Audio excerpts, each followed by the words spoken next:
Merong 93% win rate ang top 1 global savior gamit ang bagong anti-tank build.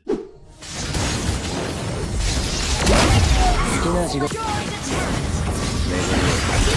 本気の出し方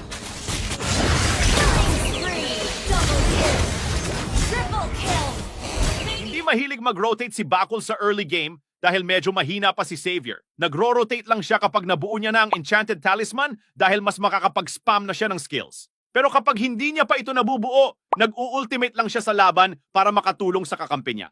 Pagkatapos mabuo ang Enchanted Talisman kaya nang mag-spam ni Xavier ng skills dahil sa passive niya. At ang positioning niya palagi ay nasa likod dahil walang pantakas si Xavier maliban sa flicker kaya sinisave niya ito as much as possible. Para sa second core item, diretso glowing wand na agad ang binibili niya. Napakaganda ng item na ito dahil max HP ang burn damage nito tapos meron pang anti-heal passive kaya sulit na sulit bilhin. At para sa full item build naman, ito ang gamit niya. Tapos sa emblem, mage na may Rupture, Bargain Hunter at Impure Rage.